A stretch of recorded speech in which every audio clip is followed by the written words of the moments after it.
नमस्कार दोस्तों, मैं आपका दोस्त बीआईबी विजेंद्र सिंह और आज भोजपुरी इंडस्ट्री खातिर बहुत ही बुरा दिन कहीं कि अच्छा दिन कहीं हमरा समझ में नहीं आवत।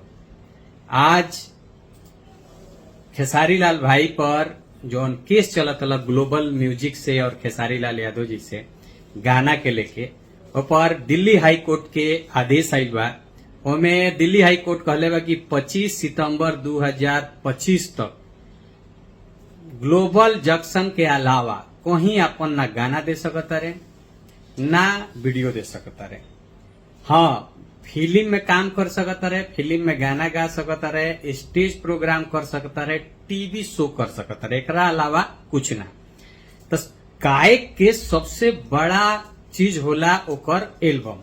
और आज हमनी के भोजपुरी इंडस्ट्री में बहुत दिन बाद आपस के झगड़ा, आपस के चीज सुलझ के एगो इंडस्ट्री फेन से नया रफ्तार धैले रहा। तब तक खेसारी भाई पर एगो और गाज गिरल।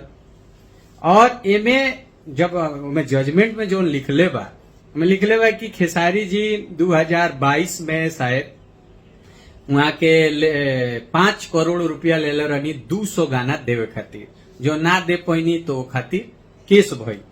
तो भाई अगर रउआ लोग एग्रीमेंट करता नहीं दे, एक तरह से हमरा लगता है कि एग्रीमेंट जो कंपनी एज ए कंपनी अगर कोई भी गायक बा, गायक लोग का कहले रहा कि हर कंपनी से एग्रीमेंट कर लेते रहा। आ एग्रीमेंट करके वहां से 50 लाख ले ली, कंछो म्यूजिक से 10 लाख ले लेला, वेबो से ले लेलक, सारेगामा टोन से लेलक, फलाना से लेलक, चिलाना से लेलक, लेके केहू अपन जमीन खरीद लेलक, केहू फॉर्चूनर ले लेलक, केहू बड़का बड़का गाड़ी ले लेलक, लागल चले। आज भुला गल कि गानो देव के बा। ई खेसारिये भाई पर नहीं खे, इस करीब करीब सब गायक कहले बड़े। तो सचेत हो जा लो कि जब खेसारी लाल यादव जैसन आदमी पर प्रतिबंध लाग सकता, तो अगर तू लो एग्रीमेंट कहले बड़ा कोनो कंपनी के, तो भाई या तो गाना दे दलो पूरा, अगर गाना नहीं खलो दे पाओ तो पैसा वापस कर दलो, एग्रीमेंट खत्म कर लो। अगर ई चाहब लोग तो आज कोर्ट ई साबित कर दिले बा कि तू छोट गायक होको चाहे बड़ा गायक होको, अगर केहू से एग्रीमेंट कर ले बाड़ो और ओकरा के मजाक लेता रह तो तार जिंदगी बर्बाद कर सकता। और एक तरफ से ही सही भी कहल जाए, लेकिन हमरा तो हमार खेसारी भाई अपना घर के हुआ और खेसारी भाई से आग्रह रही कि जल्दी जल्दी ओकर जौन भी गाना बा गा के रउरा दे के ओकरा से निफिकिर हो जाए, ई सब हटावल जाओ। कहे तो ई बहुत दिन बाद खुशी आई रहा भोजपुरी इंडस्ट्री में।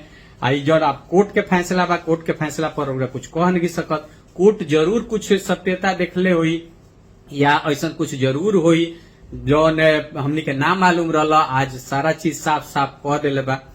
तो अगर गाना देवे के बा केहू के, अगर रउरा लोग एज ए कलाकार बानी, रउरा गायक बानी, तो अगर कहीं से पैसा उठौले बनी तो टाइम पर गाना दे दी लोगी, ना तो कोर्ट कचहरी के झंझट। मान ली एक कंपनी में देव कोई तो सारा तरह से तो बंद हो जाई। तो पैसा अगर ले ले बनी तो ठीक बा, घर खरीदी, गाड़ी खरीदी, सब ठीक बा, लेकिन काम क के, गानावा दे के, वीडियो दे के। अब ई जब जजमेंट आई बा तो बहुत सारा कंपनी अब एक्टिव हो जाई। अगर बहुत सारा कंपनी आला के जे गायक पैसा ले ले बा आ गाना नइखे दे तो सारा कंपनी अब कोर्ट जाई कि हमारे गाना ले ले बड़ा। सब लोग पर अगर बैन लग जाए तो इंडस्ट्री हम ये कहाँ जाई? इंडस्ट्री तो बर्बाद न हो जाई। तो भैया ई खुशखबरी बा कि दुख वाला बा, हमरा समझ में नहीं आवत। रउरा लोग बताई कि हमें का कइल जा सकता। गायक लोग जे पैसा उठा के आप कंपनी के काम नइखे करत, वो लोग पर अगर कार्रवाई हो खोल जायज बा कि नाजायज बा। अब केहू लाइव आ जाई, केहू कलाकार आगे कही कि कंपनी वाला हमरा के सतावत रहे, हमरा के हई कइले बड़े, लेकिन ई बतिया नहीं के बतावत कि ओकरा से हम पैसा उठौले बनी। जैसे आज कोर्ट के फैसला में बतावल बा कि 5 करोड़ रुपया उ ले रहे 200 गाना खारे खातिर, ना कइले। अगर ना कइले तो आदमी कोर्ट गइल, कोर्ट में हमें जजमेंट आ गइल।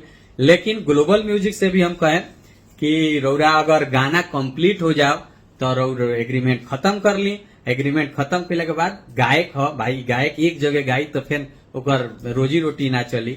आ वो भी खेसारी लाल यादव जैसा आदमी जो भोजपुरी के वो दिग्गज हस्ती बड़े, तो वो भाई के इंडस्ट्री में ई लगता है कि कैरियर डाउन करे वाला चीज आज आ गई बा। तो ए पर थोड़ा सा अगर खेसारी भाई तरह से विनम्र निवेदन बा कि जल्दी जल्दी गाना कंप्लीट करके, और तू देखो मेन बड़का बड़का गायकवा चिरकुटवा सन के चक्कर में पड़ के तू लोग चिरकुटवा सन के कंपनी में गाना दे दे के भैया जी प्रणाम करत तरह सन ओकनी के तू लोग गाना दे देला, फ्री में देला, उ कंपनी वाला बन गेले सन। आ जेकर पैसा लेले बड़ा लोग ओकर ना देहला लो, तो बताओ अब है चिरकुटवा तो सब भाग जी सन, ओकनी के तो अपन हो गइल, बकनी गाड़ी हो गइल, घर हो गइल, सब हो गइल, लेकिन कलाकार तो फंस गइल नु। आई सब चिरकुटुए फंसैला हसन। खेसारियो भाई के इस संगे रहे वाला चिरकुटुए फंसा दिला हसन कि भैया तारा कुछ ना होई, हमनी के बानी सोन, भैया के कुछ ना होई। अरे जाला तूने नियम कानून नहीं से जाना, तो चिरकुट खानी क्या ओकरा के फंसा दिला हसन।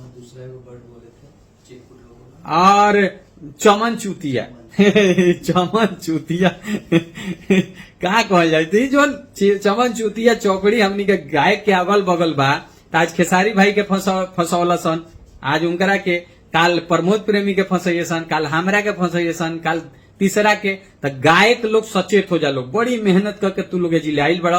अगर कोनो कंपनी से पैसा ले ले बड़ा लोग, तो वो कंपनी के काम कर लोग, ना कि चमन चूतिया के सन के तू लोग काम कर लोग। वो कंपनी के काम करके और कंपनी के जहां तक के जल्दी से जल्दी वो चीज खत्म कर दलो कि एग्रीमेंट खत्म हो जाओ, आगे बढ़ लो। एक और चीज, जो ना कंपनी से पैसा ले ले बड़ा ओकर काम कर, ई ना कि एहू कंपनी से पैसा ले लो, ओहू कंपनी से ओहू के, आ सब जना अपन अपन घर देखाओ लो, सब जना अपन अपन तारा खेत देखाओ लो, बड़का बड़का गाड़ी देखाओ लो। ई ना गाड़ी देखाओ लो, जो में से पैसा बचे, गाना दे के जो पैसा बचे ओ के सब चीज देखाओ लो। सब चीज जायज बा, कलाकार आगे बढ़ो, सब चीज करो, लेकिन पैसा अगर ले ले बड़ा तो काम करे के पड़ी। ई आज कोर्ट साबित कर दिलक ह। तू कितनो बड़ा स्टार बड़ा, उसे कोनो फर्क नहीं है। हाँ, हम बीआई विजेंद्र सिंह अगर हमहू पैसा केहू के ले ले बनी तो हमरा ओकरा काम करे के पड़ी। आज कंपनी वाला के भी तरफ से आज हम आकांक्षा म्यूजिक के भी देखी तो हमरा अच्छा लगी कि अगर आकांक्षा म्यूजिक से बहुत सारा लोग पैसा ले ले बा और मास्टर खातिर फोन कर, अब फोनवे ना उठावे ला लो, भेजबे ना करे ला लो। तो अगर ये एगो अच्छा चीज हो गई कि कोर्ट में जा, कोर्ट में दाखिल कर अपन एग्रीमेंट, और भाई ऊपर अब तो ऐसा गायक लोग मत कर लो कि कोर्ट में जाके गाना ले के पड़े। हमनी के भोजपुरी इंडस्ट्री है, अच्छा इंडस्ट्री है, हमनी के यही फरिया ले के अच्छा रही, लेकिन इंडस्ट्री खातिर बहुत दुख के भी खबर बा। एक तरफ से कानून के तरफ से बहुत अच्छा खबर बा। तो ऐसा ही देखी आगे का होता, और नम्र निवेदन है कि खेसारी भाई अपन गाना तुरंत कंपनी के देके हटावे, कनी के भगाओ। चलो, हंसत रही, मुस्कुरात रही। जय भोजपुरी।